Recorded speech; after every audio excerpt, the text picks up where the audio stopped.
నమస్తే రజిత గారు. నమస్తే ఉషా. భువనగిరి జిల్లాలో జరిగిన ఇన్సిడెంట్ ప్రతి ఒక్కరిని కలిచివేసిందనే చెప్పుకోవచ్చు. లేదు ఇది హత్య అని కొంతమంది మాట్లాడుకుంటూ ఉన్నారు. తీరా వాళ్ళని చూస్తే వాళ్ళ ఒంటిపైన పంటి ఘాట్లు, గోటుతో ఇట్లా గీరిన ఘాట్లు కనిపిస్తున్నాయి. వాళ్ళంతటా వాళ్ళు చేసుకుంది కాదు, ఇది బల్వన్ మరణం అని ఇంకొంతమంది చెప్తూ ఉన్నారు. ఏదేమైనా వయసుకు వచ్చిన ఇద్దరు ఆడపిల్లల మరణాన్ని తల్లిదండ్రులు చూడడం అనేది ఎవరూ తీసుకోలేని విషయం. దీని వెనక గల కారణాలు ఏంటి? అసలు ఆటో డ్రైవర్ అని చెప్తూ ఉన్నారు. సో ఇలా రకరకాలుగా మనం వింటూ ఉన్నాము.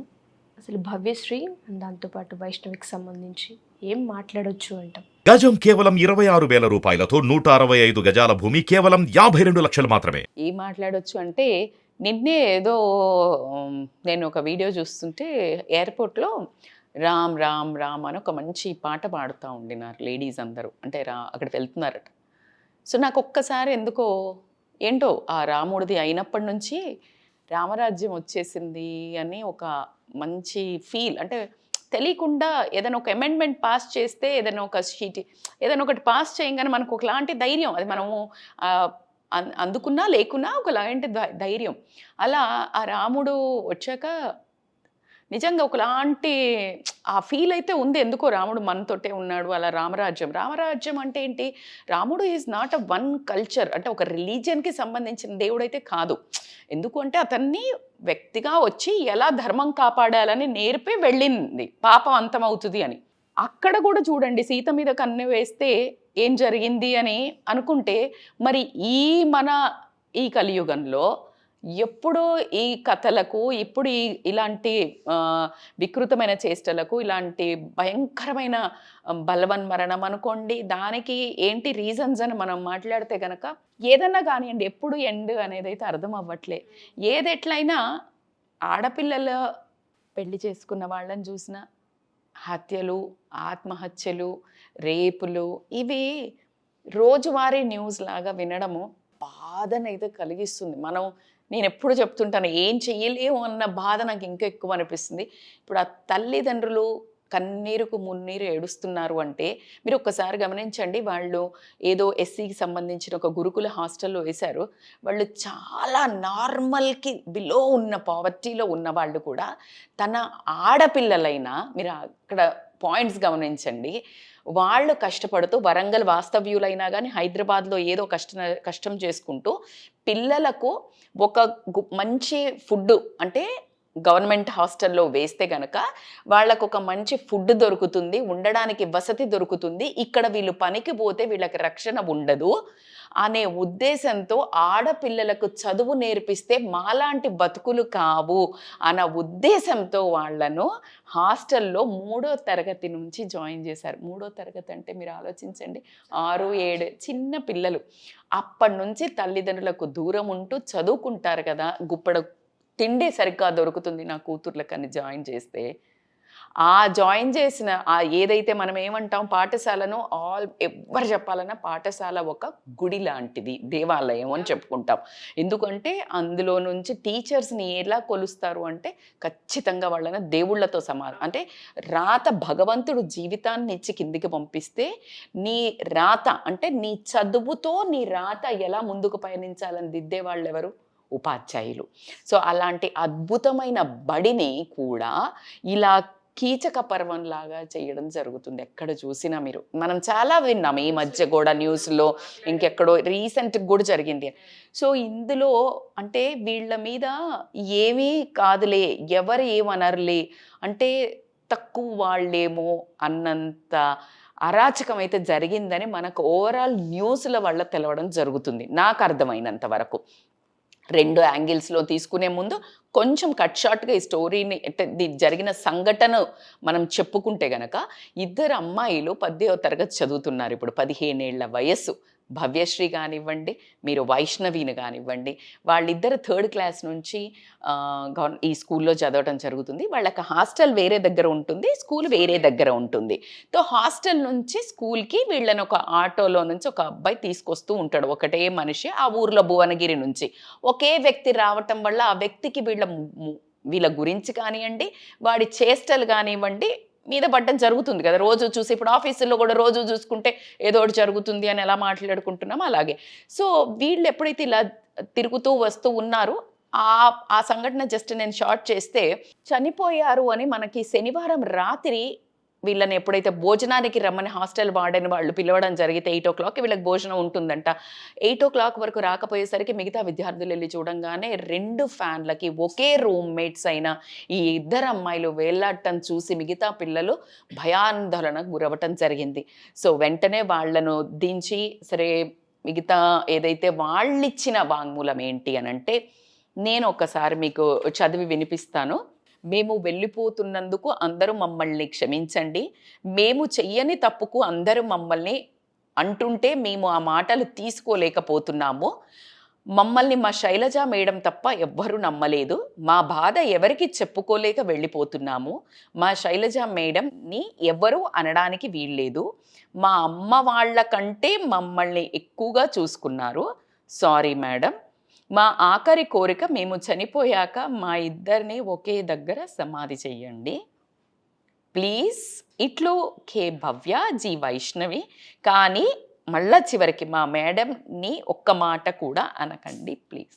సో వీళ్ళు ఇలాంటి, అంటే చనిపోయే ముందు మీరు ఒకసారి ఆలోచించండి, అసలు ఘటన ఏం జరిగింది అని అనుకుంటే వీళ్ళు చేయని తప్పు, అసలు వీళ్ళు ఇన్సిడెంట్కి ఇప్పుడు ఏదైతే స్కూల్ వాతావరణంలో చెప్పిన ఇన్సిడెంట్ వాళ్ళు ఇచ్చింది ఏంటంటే, ఈ అమ్మాయిలు seniors 10th class 7th class అమ్మాయిలతో చిన్న చిత్క గొడవలు అవుతూ ఉంటాయి, ర్యాగింగ్ అనో లేకపోతే ఏదో ఒకటి వీళ్ళ అజమాయిష్ చూపించడం అలా జరిగినందుకు గాను వీళ్ళని మందలించే క్రమంలో ఇంకొక పీటీ టీచర్ అని ప్రతిభ గారని ఈవిడ శైలజ గారు ఇద్దరు కౌన్సిలింగ్ చేయటం జరిగింది.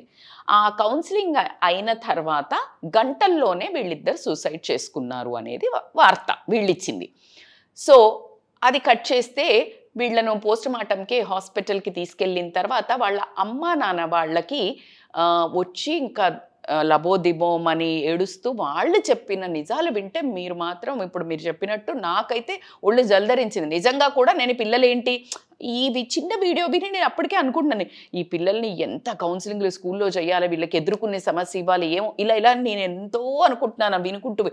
కొనాకి చూస్తే ఏం తేలింది అని అంటే, వాళ్ళ అమ్మ వాళ్ళు చెప్పిన ప్రకారం ఏంటంటే ఈ సంఘటన జరిగి 15 రోజులు అయిపోయింది.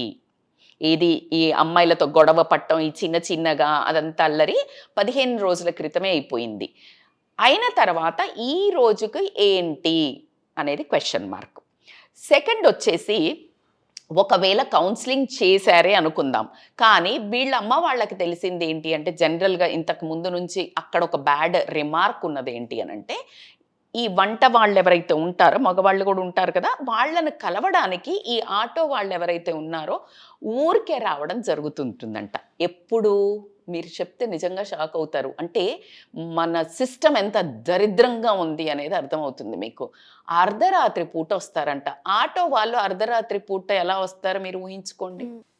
ఎలా ఎలాగో వస్తారు మగవాళ్ళు. ఆ టైంలో వాళ్ళ తాగినా తాగకపోయినా వాళ్ళ ఇంటెన్షన్స్ ఏంటి, ఒక గర్ల్స్ హాస్టల్ రావడానికి ఆటో డ్రైవర్లు అంట, ఒకరు కాదు అంట. సో ఇలా జరుగుతుంది. వాళ్ళు వచ్చి వీళ్ళను ఇంకా ఎలా వేధించేవాళ్ళో అది ఆ భగవంతుడికే తెలవాలి. ఇలాంటి చేష్టలు ఉంటాయి అనేది అక్కడ చాలా మందికి తెలిసిన వాస్తవం అంట బేసికల్గా. సో ఎవరైతే అలా వస్తున్నారో ఇది అంతా కూడా తెలుసు కాబట్టికే ఈ ఉద్దేశంలో కూడా వాళ్ళకి ఏమైనా ఒత్తిడి జరిగి వాళ్ళు ఆత్మహత్య చేసుకుంటున్నారేమో అనేది సెకండ్ ఘటన.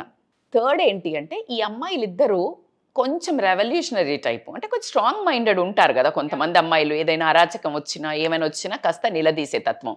ఈ అమ్మాయిలు వీళ్ళు ఇలా రావటాన్ని ఖండిస్తూ వాళ్ళ వార్డెన్స్కి చెప్పటం కానివ్వండి, ఇలా కంప్లైంట్ చేసిన వాళ్ళు పెద్దగా పెడచెవున పెట్టటమా లేకపోతే మరి ఎంకరేజ్ చేశారా మనకు తెలియనిది ఇక్కడ. ఓకే, ఒక ఆడవాళ్ళు అయి ఉండి ఒక ఆడపిల్లలకు రక్షణ కల్పించలేనప్పుడు ఈ సిస్టాన్ని మనం ఎవరిని తప్పుపట్టాలి ఇక్కడ? అదే వాళ్ళ కూతుర్లు అయితే అలా చేస్తారా? ఒకటే మాట, అది వాళ్లకు కనీసము అన్నం తినే ప్రతి ముద్ద ముందు ఇది గుర్తుకు రావాలి. ఖచ్చితంగా మనుషులైతే మాత్రం వాళ్ళు నిజంగా, నాకు ఆడవాళ్ళు ఇలా చేశారంటే నిజంగానే ఎప్పుడు మీరు అన్నట్టు మృగాల్లాగా కనిపిస్తుంటారు వాళ్ళు.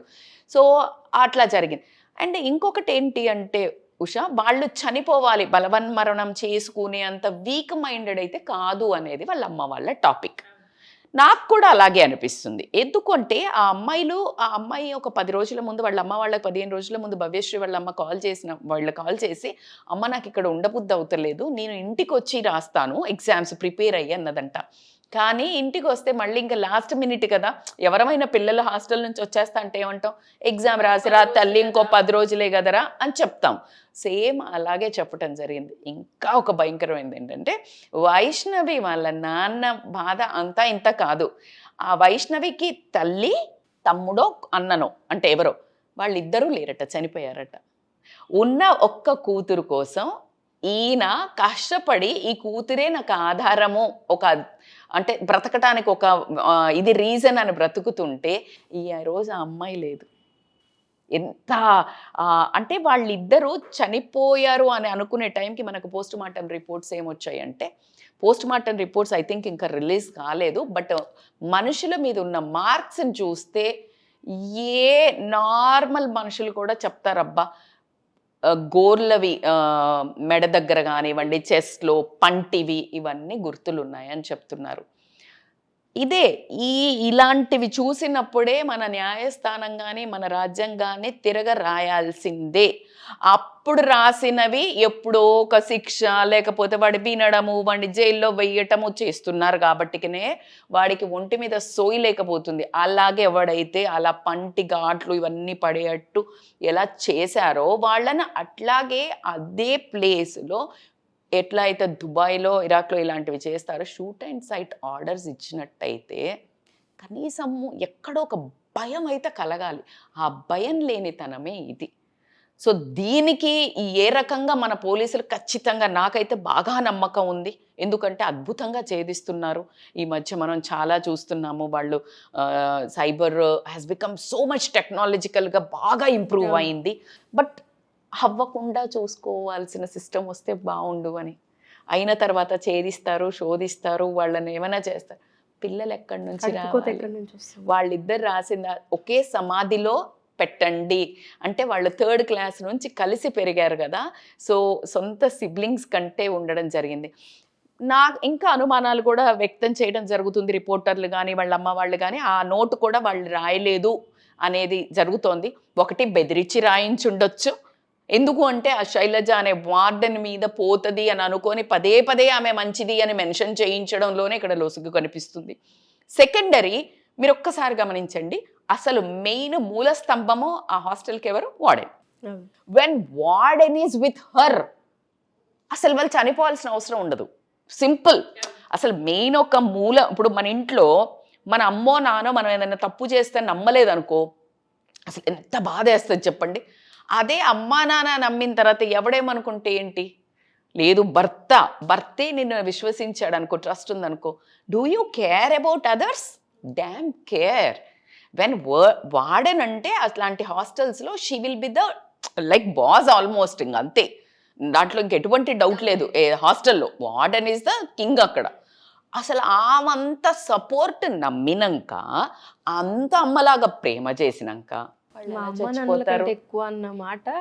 ఇది కొంచెం తేడా కొట్టట్లే నీకు? ఏదన్నా కానివ్వండి, ఒకటేంటి అంటే ఫస్ట్ ఆఫ్ ఆల్ సిస్టమ్ నుంచి మాట్లాడుకుంటే, ఇప్పుడు సైబర్ క్రైమ్లో సిటీలో ఎక్కడేం జరిగినా మానిటర్ ఉంది. Do you know? All CCTVs ఉంటాయి. ఆల్ సీసీటీవీస్ నుంచి ఏ మూలన, అందుకే ఇప్పుడు చాలా ఈజీగా క్రైమ్ని పట్టేస్తున్నారు. ఈ జాగలు అనగానే ఎక్కడ సీసీటీవీలు ఉన్నాయి, ఎవడెక్కడ ఫాలో అయ్యాడని ఈజీగా. Exactly this kind of hostels, ఇలా గవర్నమెంట్ స్కూల్స్ కానివ్వండి, హాస్టల్స్ కానివ్వండి, ఎక్కడ కానీ సీసీటీవీలు పెట్టి ఇలాగే మానిటర్ ఉండాలి. That is my request and demand and really I beg you from the society. మీరు ఈ కట్టడం కట్టినము, ఆ కట్టడం కట్టినము, అన్ని కట్టడాలు ఒకెత్తు, ప్రజలకు రక్షణ లేని ఎందుకు? హాస్టల్ పెట్టింది ఎందుకు? పేదవాళ్ళు చదువుకోవడానికి. మరి పేదవాళ్ళు చదువుకునే దగ్గర ఇలాంటి రాక్షసులను పెడితే ఎట్లా? రక్షకులు కదా మనకు కావాల్సింది. రాక్షసులను పెడితే పిల్లలను మీరు తల్లిదండ్రులు కని తీసుకెళ్ళి వాళ్ళకి అప్పచెప్పినట్టు అవుతుంది. అసలు దాంట్లోకి మగవాళ్ళు ఎందుకు వస్తారు? ఆటో డ్రైవర్లు ఆ మతోన్మాదులు నీకు అలాంటి అంటే ఉన్మాదులు అంటే పిచ్చి ఉన్న వాళ్ళు వచ్చి వాళ్ళు ఏం చేస్తారు, వాళ్ళకి control. That's what we always speak on that. Alcohol తాగినాక కానీ మగవాళ్ళకి కానీ ఒక సిచ్యుయేషన్లో they don't have a control on them. అసలు ఎంట్రీలు అట్లా ఎందుకున్నాయి, సెక్యూరిటీ లేవి, అట్లా వాడు అర్ధరాత్రి ఆటో వాళ్ళు ఎందుకు వెళ్తారు లోపలికి, ఆడపిల్లల హాస్టళ్ళకి. This need to be monitored. ఇవాళ ఒకటైంది, ఇవాళ ఈ యొక్క భవ్యశ్రీది మాట్లాడుకోవడం కాదు. ఇట్లా మళ్ళీ అసలు మీరు ఆలోచిస్తే ఇలాంటి హాస్టల్స్లో ఎన్ని జరుగుతున్నాయో. బయటికి రానివ్వరు. ఒకటి వాళ్ళ పెద్దోళ్ళకి అందులో ఉండే వార్డెన్స్కి తెలవచ్చు, తెలియకపోవచ్చు, తెలిస్తే వాళ్ళు అరికట్టలేకపోవచ్చు, చెప్తే వీళ్ళ ఉద్యోగం పోవచ్చు. ఎంత అన్యాయం అబ్బా. నీ ఉద్యోగం కోసము ఆడపిల్లల ప్రాణాలు ఎట్లా తీస్తావు? వాళ్ళు పూట్టెడు తిండి లేదని కదా నీ హాస్టల్లో చేరింది. 4 అక్షరాలు నేర్చుకొని రేపు ప్రొద్దున జీవితాన్ని సరిదిద్దుకుందామని వస్తే జీవితాలు లేకుండా చేస్తే for what benefit these hostels are? Gurukul, దాని పేరు చూడు, గురుకుల్. గురువులే ఇట్లా కబలిచ్చేస్తే ఎలాగ Usha? So that system has to be changed. నేను అదే చెప్తాను, సిస్టమ్ చేంజ్ అవ్వంది ఇలాంటివి మనం అరికట్టలేము. జరుగుతూనే ఉంటాయి కదా మేడం, మన రోడ్డు మీద నించున్నా, అరే జరుగుతాయి అబ్బా, యాక్సిడెంట్ హెల్మెట్ పెట్టుకుంటే సేఫా కాదా? At least you will save 80% of your things. ఒకటి ఇంకా భయంకరంగా వాడికి ఏదైనా జరిగేది ఉంటే అది రాత వేరు. రేపులు చెయ్యమని చెప్పి రాత లేదే. ఆ అమ్మాయికి ఇలా జరగమని ఎక్కడ రాసిపోయాడు? అది కర్మ ఎందుకు అవుతుంది? అది మన బలుపు అవుతుంది, మన నిర్లక్ష్యం అవుతుంది. అంటే వాళ్ళు ఇది ఏదైనా డబ్బుకు దానికి లొంగబడి అయ్యి ఉండుంటచ్చు, కక్కుర్తిలో అవుతుంటుంది. అంటే ఇంకొక ప్రాణం మీద నీకు అలుసయ్యి ఉండొచ్చు, లెక్క లేకుండా ఉండవచ్చు. జస్ట్ వాళ్ళ అమ్మ నాన్న వాళ్ళకి చదువు లేక, సంపాదన లేక, వేసే గ్రేడ్స్ ఆఫ్ మనీని బట్టో, వర్క్ను బట్టో, వర్ణాలను బట్టో నిర్ణయించినది. యూ కాంట్ వాళ్ళని అట్లా డీగ్రేడ్ చేసి, డిస్క్రిమినేట్ చేసి, నీ ఇష్టం వచ్చినట్టు వాళ్ళ మీద రుబాబు చేయడం అనేది ఎవరి హక్కు కాదు. అది system has to change. As I said, I request before I conclude this, ఖచ్చితంగా ఆ ఇద్దరికి ఆత్మ శాంతించాలని, వాళ్ళు పైలోకాల్లోకి వెళ్ళైనా ఒక దేవతల్లాగా ఒక మంచి ప్రశాంతమైన లైఫ్. నాకు తెలిసి వాళ్ళు ఇంతకుముందు కూడా నరకం అనుభవించి ఉంటారు ఇక్కడ అట్లాంటి వాటితోటి. వాళ్ళకి విముక్తి దొరికుండొచ్చు. కానీ ఇక్కడ ఉన్న తల్లిదండ్రులకు మాత్రం అత్యంత పెయిన్ఫుల్ లైఫ్, తీరని శోకమనే చెప్పొచ్చు. కానీ దీనికి సొల్యూషన్ వాళ్ళకి కేసులో పడటము, వాళ్ళని 5 ఉన్నారంట, వంట మనిషి, అక్కడ ఒక ట్యూటరు, అందరు లేడీసే. దౌర్భాగ్యం ఏంటంటే లేడీస్ అందరు ఆడవాళ్ళు. ఇది ఎంత అవమానంగా ఉందంటే నిజంగా కూడా అసలు వాళ్ళు ఆడవాళ్ళ గాడిదలా కూడా అర్థం అవ్వట్లా. సో వాళ్ళందరి మీద కేసులు ఉన్నాయి. నాకు ఖచ్చితంగా ఒక నమ్మకం అయితే వచ్చింది ఏంటంటే అట్లీస్ట్ శిక్షలు పడుతున్నాయి. But that has to be very scary, భయానకంగా ఉండాలి అనేది, భయం పెట్టేటట్టే ఉండాలి. ఎందుకంటే వాళ్ళు భయం పెట్టేటట్టే చేస్తున్నారు అమ్మాయిలను. సో కాబట్టికి వాళ్ళకి శిక్షలు పడాలి. అట్ ద సేమ్ టైం ఇట్లాంటి హాస్టల్స్లో ఎవరికైతే సెక్యూరిటీ లేదో వాళ్ళ అందరికీ ఇప్పుడు మనం అనుకున్నట్టు స్క్రీన్స్ పెట్టి, పెద్ద స్క్రీన్స్, వాళ్లను నిజాయితీ పరులైన, ఉద్యోగం అంటే ప్యాషన్ ఉండి బాధ్యత ఉన్న వాళ్లను ఖచ్చితంగా ఆ మానిటర్స్ మీద కూర్చోబెడితే గనక చాలా వరకు అరికట్టగలుగుతాము అనేది నా ఉద్దేశం. Okay, until unless it is like so private area, entries, exits, CCTVలు, ఇలాంటి హాస్టల్స్, గురుకుల హాస్టల్స్, ఆర్ఫన్స్, ఇలాంటి వాళ్లను స్టేట్ హోమ్స్ ఇట్లాంటివి ఉంటాయి. అట్లాంటి చోట వాళ్ళకే మీ రక్షణ కావాలి. అందుకే కదా వాళ్ళు అనాథలుగా మిగిలారని మీకు అప్పచెప్తే మరి మీరేం రక్షిస్తున్నారు? తిండి కోసం కాదు కదా ఉంది. సో ఇలాంటివి కనుక వాళ్ళు ఆర్గనైజ్ చేస్తే కొన్నన్నా అరికట్టగలుగుతామేమో అని నా ఆలోచన విధానం అయితే అలా ఉంది. Usha, thank you so much ma'am. ఇందులో మాట్లాడడానికి కూడా బాధగానే ఉంది. అలా పేరెంట్స్గా భగవంతుడు స్ట్రెంగ్త్ ఇవ్వాలని, ఆ 2 ఆడపిల్లలకు శాంతి కలగాలని కోరుకుందాం. బట్ ప్రతి ఒక్కళ్ళు ఇందులో ఎవరైతే భాగస్వాములు ఉన్నారో అంతకంత శిక్షణ అనుభవించాలి. ఇంకొకరికి ఆలోచన పుడితే అది గుర్తొచ్చేలానే ఉండాలని కోరుకుందాం. Thank you ma'am. Thank you so much. Thank you so much Usha.